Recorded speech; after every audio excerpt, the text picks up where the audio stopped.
ওম শান্তি। আজি 14/4/2025 বৰ্ষৰ প্ৰাতঃ মুৰলী। ওম শান্তি। বাপ দাদা মধুবন। আজি বাবাই কৈছে, মৰমৰ সন্তানসকল, সুখ আৰু দুখৰ খেলখনক তোমালোকেহে জানা। আধা কল্প হ'ল সুখ আৰু আধা কল্প হ'ল দুখ। পিতা দুখ হৰণ কৰি সুখ দিবলৈ আহে। প্ৰশ্ন: বহুত সন্তানে কোনটো কথাত আন্তৰিক সন্তোষ লাভ কৰি নিজকে বৰ বুদ্ধিমান বুলি ভাবে? উত্তৰ: বহুতে ভাবে যে মই সম্পূৰ্ণ হৈ গ'লো, মই সম্পূৰ্ণভাৱে তৈয়াৰ হৈ গ'লো। এনেকৈ ভাবি নিজে আন্তৰিক সন্তোষ লাভ কৰি থাকে। এয়াও হৈছে নিজকে বৰ বুদ্ধিমান বুলি ভাবা। বাবাই কয়, মৰমৰ সন্তানসকল, এতিয়া বহুত পুৰুষাৰ্থ কৰিব লাগে। তোমালোক পাৱন হৈ গ'লে তেতিয়া আকৌ সৃষ্টিও পাৱন হ'ব লাগে। ৰাজধানী স্থাপনা হ'ব, এজনোতো যাব নোৱাৰে। গীত: তুমিয়েই মাতা পিতা তুমিয়েই। ওম শান্তি। এয়া সন্তানসকলে নিজৰ পৰিচয় পায়। পিতাইও এনেকৈ কয়, আমি সকলো আত্মা। সকলো মনুষ্যই হয়, ডাঙৰেই হওক বা সৰুৱেই হওক, ৰাষ্ট্ৰপতি, ৰজা, ৰাণী, সকলো মনুষ্য। এতিয়া পিতাই কয়, সকলো আত্মা। মই আকৌ সকলো আত্মাৰ পিতা। সেইবাবে মোক পৰম পিতা পৰমাত্মা অৰ্থাৎ সৰ্বোচ্চ বুলি কয়। সন্তানসকলে জানে যে আমাৰ অৰ্থাৎ আত্মাসকলৰ তেওঁ পিতা হয়। আমি সকলো ভাই ভাই। আকৌ ব্ৰহ্মাৰ দ্বাৰা ভাই ভনীৰ উচ্চ নীচ কুল হয়। আত্মাসকলতো সকলো আত্মাই হয়। এয়াও তোমালোকে বুজি পোৱা। মনুষ্যইতো একো বুজি নাপায়। তোমালোকক পিতাই বহি বুজায়। পিতাকতো কোনেও নাজানে। মনুষ্যই গায়, হে ভগৱান, হে মাতা পিতা, কিয়নো উচ্চতকৈও উচ্চটো এজন হোৱা উচিত। তেওঁ হৈছে সকলোৰে পিতা, সকলোকে সুখ দিওঁতা। সুখ আৰু দুখৰ খেলকো তোমালোকে জানা। মনুষ্যইতো ভাবে এতিয়াই সুখ এতিয়াই দুখ। এইটো নুবুজে যে আধা কল্প সুখ আধা কল্প দুখ হয়। সতোপ্ৰধান, সতো, ৰজো, তমো হয় নহয়। শান্তিধামত আমি আত্মাসকল থাকোঁ, গতিকে তাত সকলো সঁচা সোণ হৈ থাকে। বিকাৰৰ লেপ তাত থাকিব নোৱাৰে। যদিও নিজা নিজা ভূমিকা আত্মাত নিহিত হৈ থাকে, কিন্তু সকলো আত্মা পবিত্ৰ হৈ থাকে। অপবিত্ৰ আত্মা থাকিব নোৱাৰে। এই সময়ত আকৌ কোনো পবিত্ৰ আত্মা ইয়াত থাকিব নোৱাৰে। তোমালোক ব্ৰাহ্মণ কুল ভূষণ সকলো পবিত্ৰ হৈ আছা। তোমালোকে এতিয়া নিজক দেৱতা বুলি ক'ব নোৱাৰা। তেওঁলোক অৰ্থাৎ দেৱতাসকল হ'ল সম্পূৰ্ণ নিৰ্বিকাৰী। তোমালোকক জানো সম্পূৰ্ণ নিৰ্বিকাৰী বুলি কোৱা হ'ব? শংকৰাচাৰ্যই হওক অথবা যিয়েই নহওক, দেৱতাসকলৰ বাহিৰে আন কাকো সম্পূৰ্ণ নিৰ্বিকাৰী বুলি ক'ব নোৱাৰি। এই কথাবোৰো জ্ঞান সাগৰৰ মুখেৰে তোমালোকেহে শুনা। এইটোও জানা যে জ্ঞান সাগৰ এবাৰেই আহে। মনুষ্যইতো পুনৰ্জন্ম লৈ আকৌ আহে। যদি কোনোবাই জ্ঞান শুনি গৈছে, সংস্কাৰ লৈ গৈছে, তেন্তে পুনৰ আহি আহি শুনে। উদাহৰণস্বৰূপে কোনোবা 6-8 বছৰীয়া হ'লেও ভালদৰে বুজিব পৰা হৈ যায়। আত্মাটো সেইটোৱেই নহয় জানো? তেওঁলোকৰ শুনি ভাল লাগে। আত্মাই বুজি পায় আমি পুনৰ পিতাৰ সেই জ্ঞান পাই আছোঁ। আন্তৰিক আনন্দ থাকে। আনকো শিকোৱাত লাগি যায়। তীব্ৰতাৰে লাগি যায়।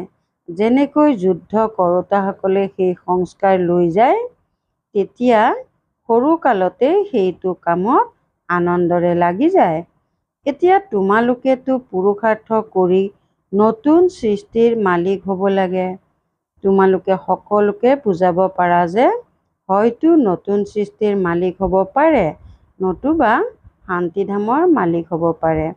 শান্তিধাম হৈছে তোমালোকৰ ঘৰ, য'ৰ পৰা তোমালোক ইয়ালৈ ভূমিকা পালন কৰিব আহিছা। এয়াও কোনেও নাজানে, কিয়নো আত্মাৰ বিষয়েই নাজানে। তোমালোকেও জানো আগতে এইটো জানিছিলা যে আমি নিৰাকাৰী লোকৰ পৰা ইয়ালৈ আহিছোঁ। আমিও বিন্দু হওঁ। সন্ন্যাসীসকলে যদিও কয় যে ভ্ৰুকুটিৰ মাজত আত্মা তৰা থাকে, তথাপিও বুদ্ধিত ডাঙৰ ৰূপ আহি যায়।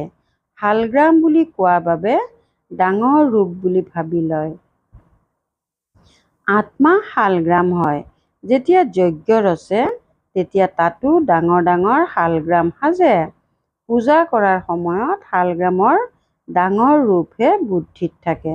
পিতাই কয়, এয়া সকলো অজ্ঞানতা।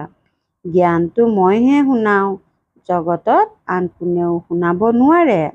এইটো কোনেও নুবুজায় যে আত্মাও বিন্দু, পৰমাত্মাও বিন্দু। তেওঁলোকেতো অখণ্ড জ্যোতিস্বৰূপ ব্ৰহ্ম বুলি কৈ দিয়ে। ব্ৰহ্মকেই ভগৱান বুলি ভাবি লয়, আকৌ পাছত নিজকেই ভগৱান বুলি কৈ দিয়ে। তেওঁলোকে কয়, আমি ভূমিকা পালন কৰিবলৈ সূক্ষ্ম আত্মাৰ ৰূপ ধাৰণ কৰোঁ। তাৰ পাছত ডাঙৰ জ্যোতিত লীন হৈ যাওঁ। লীন হৈ গ'ল, তাৰ পাছত কি? ভূমিকাও লীন হৈ যাব। কিমান ভুল হৈ যায়। এতিয়া পিতা আহি ছেকেণ্ডত জীৱন মুক্তি দিয়ে, আকৌ আধা কল্প পাছত চিৰি নামি অৰ্থাৎ অৱনমিত হৈ জীৱন বন্ধনত আহে। আকৌ পিতা আহি জীৱন মুক্ত কৰে।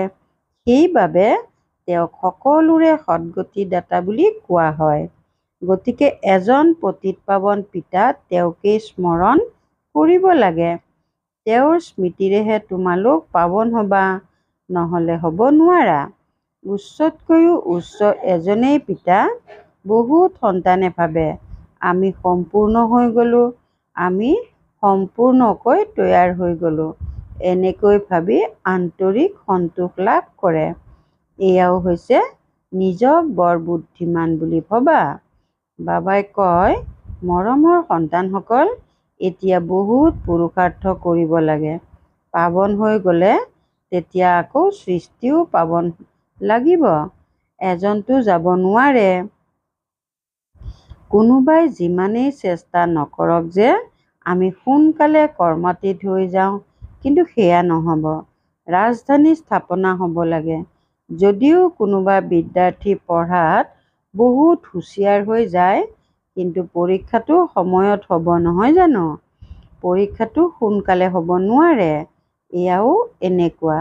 যেতিয়া সময় হ'ব তেতিয়া তোমালোকৰ পঢ়াৰ ফলাফল ওলাব। যিমানেই ভাল পুৰুষাৰ্থী নহওঁ, এনেকৈ ক'ব নোৱাৰে যে মই কমপ্লিট তৈয়াৰ হৈ গ'লো। নহয়, কোনো আত্মাই এতিয়া 16 কলা সম্পূৰ্ণ হ'ব নোৱাৰে। বহুত পুৰুষাৰ্থ কৰিব লাগে। কেৱল নিজৰ অন্তৰক আনন্দিত কৰিব নালাগে যে মই সম্পূৰ্ণ হৈ গ'লো। নহয়, সম্পূৰ্ণ অন্তিমতহে হ'বাগৈ। নিজকে বৰ বুদ্ধিমান বুলি ভাবিব নালাগে। এয়াতো গোটেই ৰাজধানী স্থাপনা হ'ব লাগে। অৱশ্যে হয়, ইমানখিনি বুজি পায় যে বাকী অলপ সময় আছে। ক্ষেপণাস্ত্ৰও উদ্ভাৱন হৈ গৈছে। আগতে এইবোৰ তৈয়াৰ কৰিবলৈও সময় লাগিছিল। পাছলৈ অভ্যাস হৈ যায়, তেতিয়া তৎক্ষণাৎ তৈয়াৰ কৰি দিয়ে। এয়াও সকলো ড্ৰামাত নিৰ্ধাৰিত হৈ আছে। বিনাশৰ বাবে বোমা তৈয়াৰ কৰি থাকে। গীতাতো ক্ষেপণাস্ত্ৰ শব্দটি আছে। শাস্ত্ৰত আকৌ লিখি দিছে যে পেটেৰে লোহা ওলাল, পাছত এয়া হ'ল। এই সকলোবোৰ মিছা কথা নহয় জানো? পিতা আহি বুজায়, তাকেই ক্ষেপণাস্ত্ৰ বুলি কোৱা হয়।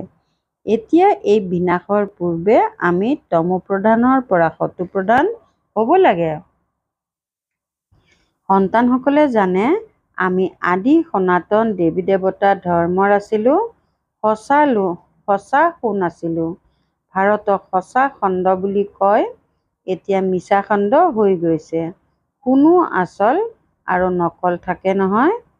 এতিয়া তোমালোক সন্তানসকলে জানি গৈছা যে পিতাৰ মহিমা কি। তেওঁ মনুষ্য সৃষ্টিৰ বীজ ৰূপ, সত্য চৈতন্য। আগতেতো কেৱল গায়ন কৰিছিলা।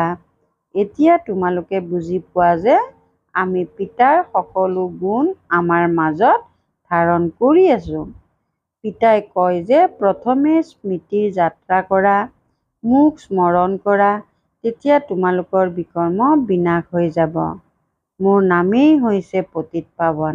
গায়নো কৰে, হে পতিত পাৱন আহক। কিন্তু তেওঁ আহি কি কৰিব এয়া নাজানে। এগৰাকীয়েতো সীতা নহয়, তোমালোক সকলো সীতা। পিতাই তোমালোক সন্তানসকলক বেহদলৈ লৈ যাবলৈ বেহদৰ কথা শুনায়। তোমালোকে বেহদৰ বুদ্ধিৰে জানা যে পুৰুষ আৰু স্ত্ৰী সকলো সীতা। সকলো ৰাৱণৰ কাৰাগাৰত আছে। পিতা অৰ্থাৎ ৰাম আহি সকলোকে ৰাৱণৰ কাৰাগাৰৰ পৰা উলিয়ায়। ৰাৱণ কোনো মনুষ্য নহয়, এয়া বুজোৱা হয়। প্ৰত্যেকৰে 5 বিকাৰ আছে, সেইবাবে ৰাৱণ ৰাজ্য বুলি কোৱা হয়। নামেই হ'ল বিকাৰী সৃষ্টি, সেয়া হ'ল নিৰ্বিকাৰী সৃষ্টি। দুয়োটা বেলেগ বেলেগ নাম। এয়া বেশ্যালয় আৰু সেয়া শিৱালয়। এই লক্ষ্মীনাৰায়ণ নিৰ্বিকাৰী বিশ্বৰ মালিক আছিল। এওঁলোকৰ আগত গৈ বিকাৰী মনুষ্যই মূৰ দোৱায়। বিকাৰী ৰজাসকলে সেই নিৰ্বিকাৰী ৰজাসকলৰ আগত মূৰ দোৱায়। এয়াও তোমালোকে জানা। মনুষ্যইতো কল্পৰ আয়ুসৰ বিষয়ে নাজানে, তেন্তে কেনেকৈ বুজিব পাৰিব যে ৰাৱণ ৰাজ্য কেতিয়া আৰম্ভ হয়? আধা আধা হোৱা উচিত। ৰাম ৰাজ্য, ৰাৱণ ৰাজ্য কেতিয়াৰ পৰা আৰম্ভ হয় তাক লৈ বিভ্ৰান্তিত পেলাই দিছে। এতিয়া পিতাই বুজায়, এই 5000 বছৰৰ চক্ৰ ঘূৰিয়েই থাকে। এতিয়া তোমালোকে জানা যে আমি 84 জন্মৰ ভূমিকা পালন কৰোঁ। আকৌ আমি ঘৰলৈ যাওঁ। সত্যযুগ ত্ৰেতাটো পুনৰ জন্ম লয়, সেয়া হৈছে ৰাম ৰাজ্য। আকৌ ৰাৱণ ৰাজ্যত আহিব লাগে। এয়া হৰা-জিকাৰ খেল। তোমালোক জয়ী হলে স্বৰ্গৰ মালিক হোৱা, পৰাজিত হলে নৰকৰ মালিক হোৱা। স্বৰ্গ বেলেগ, কোনোবা মৰিলে তেতিয়া কয় স্বৰ্গলৈ গমন কৰিলে। এতিয়া তোমালোকে জানা, তেনেকৈ কবা কিয়নো? এতিয়া তোমালোকে জানো তেনেকৈ কবা কিয়নো তোমালোকে জানা যে স্বৰ্গ কেতিয়া হ'ব। তেওঁলোকেতো কৈ দিয়ে জ্যোতি জ্যোতিত অৰ্থাৎ আত্মা পৰমাত্মাত সমাহিত হৈ গ'ল বা নিৰ্বাণত গ'ল। তোমালোকে কবা কোনেওতো জ্যোতি জ্যোতিত সমাহিত হৈ যাব নোৱাৰে। সকলোৰে সদ্গতি দাতা বুলি এজনৰে গায়ন কৰা হয়। সত্যযুগক স্বৰ্গ বুলি কোৱা হয়, এতিয়া হৈছে নৰক। ভাৰতৰেই কথা, বাকী ওপৰত একো নাই। দেলৱাৰা মন্দিৰত ওপৰত স্বৰ্গ দেখুৱাইছে, গতিকে মনুষ্যই বুজি লয় যে যথাযথ স্বৰ্গ ওপৰতে আছে। হেৰৌ, ওপৰৰ ছাদত মনুষ্য কেনেকৈ থাকিব? বুদ্ধিহীন নহ'ল জানো? এতিয়া তোমালোকে স্পষ্টকৈ বুজোৱা। তোমালোকে জানা যে ইয়াতেই স্বৰ্গবাসী আছিল, ইয়াতেই আকৌ নৰকবাসী হয়। এতিয়া পুনৰ স্বৰ্গবাসী হ'ব লাগে। এই জ্ঞান হয়েই নৰৰ পৰা নাৰায়ণ হোৱাৰ। কথাও অৰ্থাৎ কাহিনীও সত্যনাৰায়ণৰ হোৱাৰেই শুনায়। ৰাম সীতাৰ কথা বুলি নকয়, এয়া হৈছে নৰৰ পৰা নাৰায়ণ হোৱাৰ কথা। উচ্চতকৈও উচ্চ পদ হৈছে লক্ষ্মীনাৰায়ণৰ। তেওঁলোকৰ অৰ্থাৎ ৰাম সীতাৰ তথাপি 2টা কলা কম হৈ যায়। পুৰুষাৰ্থ উচ্চ পদ পাবলৈ কৰা হয়, যদি নকৰে তেন্তে চন্দ্ৰবংশী হয়গৈ। ভাৰতবাসী পতিত হয়, সেয়েহে নিজৰ ধৰ্ম পাহৰি যায়। খ্ৰীষ্টানসকলে যদিও সতোৰ পৰা তমোপ্ৰধান হয়, তথাপিও খ্ৰীষ্টিয়ান সম্প্ৰদায়ৰ নহয় জানো? আদি সনাতন দেৱী দেৱতা সম্প্ৰদায়ৰ লোকসকলেতো নিজকে হিন্দু বুলি কৈ দিয়ে। এয়াও বুজি নাপায় যে আমি দৰাচলতে দেৱী দেৱতা ধৰ্মৰ। আচৰিত কথা নহয় জানো? তোমালোকে সোধা, হিন্দু ধৰ্ম কোনে প্ৰতিষ্ঠা কৰিলে? তেতিয়া বিবুদ্ধিত পৰে। দেৱতাসকলৰ পূজা কৰে, তেন্তে দেৱতা ধৰ্মৰ নহ'ল জানো? কিন্তু বুজি নাপায়। এয়াও ড্ৰামাত নিৰ্ধাৰিত হৈ আছে। তোমালোকৰ বুদ্ধিত গোটেই জ্ঞান আছে। তোমালোকে জানা আমি প্ৰথমতে সূৰ্যবংশী আছিলোঁ, পাছত আন ধৰ্মবোৰ আহে। আমি পুনৰ্জন্ম লৈ আহি থাকোঁ। তোমালোকৰ মাজতো কোনোবাই যথাৰ্থ ৰীতিৰে জানে।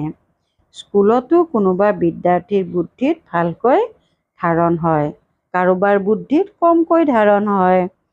ইয়াতো যিসকল অকৃতকাৰ্য হয় তেওঁলোকক ক্ষত্ৰিয় বুলি কোৱা হয়। চন্দ্ৰবংশীত গুচি যায়। দুটা কলা কম হৈ গ'ল নহয়, সম্পূৰ্ণ হ'ব নোৱাৰে। তোমালোকৰ বুদ্ধিত এতিয়া বৃহদৰ বুৰঞ্জী ভূগোলৰ জ্ঞান আছে। সেই স্কুলততো সদৰ বুৰঞ্জী ভূগোল পঢ়ে। তেওঁলোকে জানো মূল লোক সূক্ষ্ম লোকক জানে? সাধুসন্ত আদি কাৰো বুদ্ধিত নাই। তোমালোকৰ বুদ্ধিত আছে। মূল লোকত আত্মাসকল থাকে, এয়া হৈছে স্থূল লোক।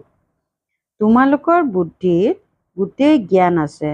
এয়া স্বদৰ্শন চক্ৰধাৰী সেনা বহি আছে। এই সেনাই পিতাক আৰু চক্ৰক স্মৰণ কৰে। তোমালোকৰ বুদ্ধিত জ্ঞান আছে, বাকী কোনো অস্ত্ৰ আদি নাই। জ্ঞানৰ দ্বাৰা নিজৰ দৰ্শন হৈছে। পিতাই ৰচয়িতা আৰু ৰচনাৰ আদি মধ্য অন্তৰ জ্ঞান দিয়ে। এতিয়া পিতাৰ আজ্ঞা হৈছে যে ৰচয়িতাক স্মৰণ কৰা, তেতিয়া বিকৰ্ম বিনাশ হ'ব। যিয়ে যিমান স্বদৰ্শন চক্ৰধাৰী হয় আনকো তেনেকুৱা কৰি তোলে। যিয়ে বেছি সেৱা কৰে তেওঁলোকে বেছি ভাল পদ পাব। এয়াতো সাধাৰণ কথা। গীতাত শ্ৰীকৃষ্ণৰ নাম দি দিয়াৰ বাবেই পিতাক পাহৰি গ'ল। শ্ৰীকৃষ্ণক ভগৱান বুলি ক'ব নোৱাৰি, তেওঁক পিতা বুলি কোৱা নহ'ব। উত্তৰাধিকাৰ পিতাৰ পৰা পোৱা যায়। পতিত পাৱন বুলি পিতাক কোৱা হয়। তেওঁ যেতিয়া আহিব তেতিয়া আমি শান্তিধামলৈ উভতি যাম। মনুষ্যই মুক্তিৰ বাবে কিমান মগজ খটুৱাই থাকে। তোমালোকে কিমান সহজকৈ বুজোৱা। তেওঁলোকক কোৱা পতিত পাৱনটো পৰমাত্মা হয়, তেন্তে গংগা স্নান কৰিবলৈ কিয় যোৱা? গংগাৰ পাৰত গৈ বহে যাতে তাতেই মৃত্যু হয়।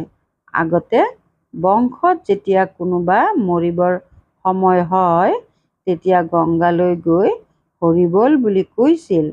এনেকৈ ভাবিছিল যে এওঁ মুক্ত হৈ গ'ল। এতিয়া আত্মাটো ওলাই গ'ল। আত্মাটো পবিত্ৰ নহ'ল।